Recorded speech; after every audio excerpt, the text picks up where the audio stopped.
Hi friends. તો આજે આપણે બનાવીશું એક અલગ જ નાસ્તાની રેસીપી, જે તમે બટાટાના વડા પણ ખાધા હશે અને બટાટામાંથી ઘણી જ અલગ અલગ રીતની રેસીપી બનાવી હશે ને ખાધી હશે, પણ આપણે અલગ જ એક બટેટા એન્ડ બેસનનું કોમ્બિનેશન કરી અને બાય ફ્રેશ ફિસ્ટ અલગ જ રેસીપી બનાવીશું. તો એકદમ ટેસ્ટફુલ બનીને તૈયાર થાય છે આ રેસીપી. તો જરૂરથી ટ્રાય કરજો. તો ચાલો એના ઇન્ગ્રીડિયન્ટ્સ જોઈ લઈએ. તો યુટ્યુબમાં પહેલી વાર અને એવી આ યુનિક રેસીપી માટે આપણે અહીંયા બેસન લઈ લઈશું. 1 વાટકી બેસન લીધેલો છે. થોડા મરી મસાલા, મતલબ આપણે જે આદુ મરચાંની પેસ્ટ આવે છે એ, ધાણા જીરું, નમક, થોડી એવી હળદર ને હિંગ અને ચીલી ફ્લેક્સ અને નમક સ્વાદ પ્રમાણે એડ કરવું ને તીખાની થોડી મરીની થોડી ભૂકી. ત્યાર પછી આ જે બાઉલ છે આપણે મિક્સર કરેલું મરચી આદુ, એને આપણે થોડું એવું પાણી એડ કરી અને આમાં મિક્સ કરી દઈશું ને આનું એકદમ સરસ એવું આપણે જેવું બેટર બનાવીએ ને એવું બેટર બનાવવાનું છે. એકદમ યુનિક રેસીપી છે ફ્રેન્ડ્સ, તો વિડીયો જરૂરથી જોજો. બટેટા અને બેસનનું કોમ્બિનેશનથી મેં મારી આ રેસીપી બનાવીને તમારી સાથે શેર કરી છે. હવે આમાં એટલું પાણી આપણે એડ કરશું કે જેટલું આપણે જોશે, મતલબ બેટરની જેટલી થિકનેસ રાખવાની હોય એટલું આપણે પાણી આની અંદર એડ કરશું ને અને બરાબર મિક્સ કરી લઈશું. આમાં તમે અલગ અલગ ઘરના મરી મસાલા ઉમેરી શકો. એવું નથી કે મેં જે મસાલો ઉમેર્યો એ જ તમારે ઉમેરવાનો છે. તો કોઈ પણ મસાલા આની અંદર એડ કરી શકો અને એકદમ ફ્લફી એવું આપણે આને બેટરને બનાવી લઈશું. તો આને બરાબર મિક્સ કરવાનું છે ત્યાં સુધી કે જ્યાં સુધી આની અંદર ગોઠલી ના રહે. એકદમ સરસ અને યુનિક રેસીપી ફટાફટ તૈયાર પણ થઈ જાય અને તળિયા વગરની, મતલબ આપણે તવામાં બનાવશું તો એટલી ઓઇલી પણ નથી અને હેલ્ધી પણ કહેવાય. તો જરૂરથી એક વખત ટ્રાય કરજો. હવે મારે જેટલું પાણી જોશે એટલું હું એડ કરીને આને એકદમ ફ્લફી બેટર બનાવી લઈશ. બાળકોને નાસ્તામાં ખૂબ જ મજા પડી જાય છે, એવું ટેસ્ટફુલ બને છે. તો એકવાર જરૂરથી ટ્રાય કરવા જેવી. તો આ બેટરને છે ને જ્યાં સુધી કલર ચેન્જ થાય ને ત્યાં સુધી એકદમ એને મિક્સ કરવાનું છે અને ગુઠલી પણ રહે, એકદમ ફ્લફી બની જાય ત્યાં સુધી આપણે મિક્સ કરી લઈશું. અને બટેટાને ના તો બાફવાની જરૂર છે કે ના તો ઉબાલવાની. બટેટા પણ એમ જ તમે ક્રશ કરીને એડ કરી શકો. તો અહીંયા મેં આ છાણીની અંદર છીણી લીધા છે આપણા બટેટા અને એક મોટો નંગ મેં અહીંયા બટેટું લીધેલું છે અને આ રીતે મેં છીણી લીધેલું છે. મતલબ મોટી જે છીણી આવે છે એનાથી છીણવાનું છે. એટલે આ છીણ છે એ થોડું મોટું જાડું થોડું પડવું જોઈએ એ રીતે તમારે છીણી લેવાનું છે. અને ત્યાર પછી આપણે આ બટેટાની અંદરથી થોડું એવું પાણી જે નીકળે છે એ પાણીને દૂર કરશું. મતલબ કે હાથથી દબાવી અને આનું બધું જ બટેટાનું જે પણ પાણી હોય છે, મરચું હોય છે, એને આપણે અલગ કાઢી દઈશું. જોઈ શકો છો આપણું છીણ આ રીતનું મતલબ તૈયાર છે. અને હવે આને છે ને હાથથી દબાવી અને બધું છીણ આપણે એકદમ સૂકું ડ્રાય કરી નાખવાનું છે. બધું જ પાણી અલગ કાઢી નાખવાનું છે. એકદમ સિમ્પલ સોબર રેસીપી, પણ ટેસ્ટ જ્યારે તમે બનાવશો ત્યારે ખબર પડશે. યુનિક રેસીપી છે, બાય ફ્રેશ ફિટ છે, મેં બનાવી છે અને ટ્રાય કરશો તો ખબર પડશે.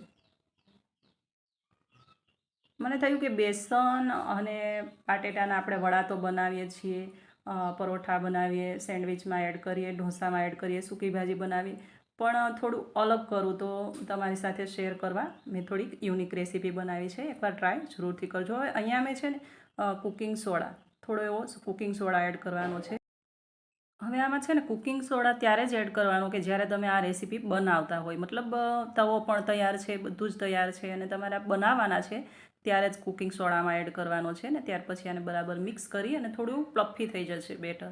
મતલબ કેવા તમે પુડલા બનાવો બસ એ રીતનું આ બેટર બનીને તૈયાર થઈ જશે. અને ત્યાર પછી બનાવી લઈશું આપણે તવા પર એકદમ યુનિક નાસ્તો. તો તવાને આપણે ગરમ કરી લઈશું, થોડું એવું ઘી લગાવી લઈશું. અહીંયા બટર પણ લગાવી શકો અને ઓઇલ પણ લગાવી શકો. ત્યાર પછી આ બટેટાનું જે છીણ છે એને આપણે આ રીતે રાખી દઈશું અને ઉપરથી આ રીતે બેસન, ચમચી વડે બેસન પણ પાથરી દઈશું ને પાછું બટેટાનું એક લેયર આપણે કરી દઈશું. મતલબ બટેટાના છીણનું પાછું એની ઉપર એક લેયર કરવાનું છે ને એકદમ યુનિક. તમે પહેલી વાર જોઈને આ રેસીપી, જો ગમી હોય ને તો મારી ચેનલ પર, જો તમે નવા હોય તો ચેનલને સબસ્ક્રાઈબ કરજો અને જો રેસીપી ગમી હોય તો વિડીયોને શેર કરજો. લાઈક કરી કોમેન્ટ કરીને જણાવજો કે કેવી લાગી તમને આ યુનિક રેસીપી. એકદમ ફટાફટ બનીને તૈયાર થઈ જાય છે. તો ટ્રાય જરૂરથી કરજો. તો આ રીતે આપણે આને એકદમ હળવા હાથે પલટાવી લેવાનું છે ને ત્યાં સુધી શેકવાનું છે કે થોડો કલર ચેન્જ થઈ જાય ને એકદમ થોડું ક્રિસ્પી લેયર બની જાય। હવે આ રીતે વચ્ચેથી મેં ઘી લગાવ્યું છે। જો તમે ઓઇલ પણ લગાવી શકો અને બટર પણ લગાવી શકો, જરૂરી નથી કે ઘી જ એડ કરવું, જે પણ હોય તે ચાલે, પણ એકદમ ઓછા તેલમાં રેસીપી બનીને તૈયાર થાય છે, એટલે હેલ્ધી પણ છે અને ખાવામાં તો એકદમ ટેસ્ટી। હવે આને ગ્રીન ચટણી સાથે પણ સર્વ કરી શકો અને સોસ સાથે પણ સર્વ કરી શકો। તો જુઓ, આને આ રીતે પલટાવતા પલટાવતા 5 થી 7 મિનિટ લાગશે, કારણ કે એકદમ લો ફ્લેમ પર આપણે આને શેકવાનું છે।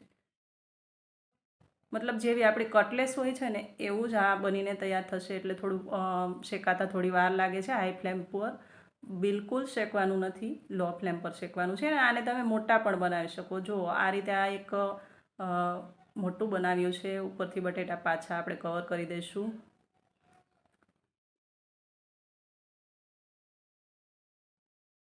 તો આને પણ આપણે બંને તરફથી એકદમ લોથી મીડિયમ ટુની વચ્ચે ગેસ ચલાવી અને શેકી લઈશું। એકદમ થોડું એવું ક્રિસ્પી લેયર થાય એ રીતનું, અંદરથી એકદમ સોફ્ટ હશે ને બહારથી થોડું એવું ક્રિસ્પી થશે અને ખાવામાં મોંમાં મૂકતા જ ઘૂલી જશે અને સ્વાદ 100 ગણો છે। તો જરૂરથી ટ્રાય કરવી। તો આવી રીતે આપણે આને શેકી લઈશું। મતલબ બટેટાની અંદરથી ઘણી યુનિક રેસીપી બની શકે। તો આપણે જે રેસીપી જોઈએ છે એ તો બનતી જ હોય છે, જે આપણે જોઈએ છે, જે ખાધી છે, પણ આજે મને એવો વિચાર આવ્યો કે તમારી સાથે કંઈક યુનિક શેર કરું। તો થયું કે એકદમ ઓઇલી પણ ન હોય, મતલબ ઓછા ઓઇલમાં બની જાય અને ડીપ ફ્રાય પણ કરેલી ન હોય, તો હેલ્ધી પણ કહેવાય।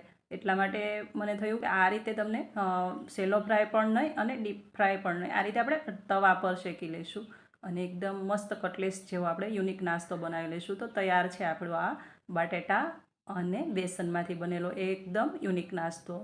તો ફરી પાછા મળીશું આપણે એક નવી રેસીપી સાથે। ત્યાં સુધી આવજો। Thank you for watching.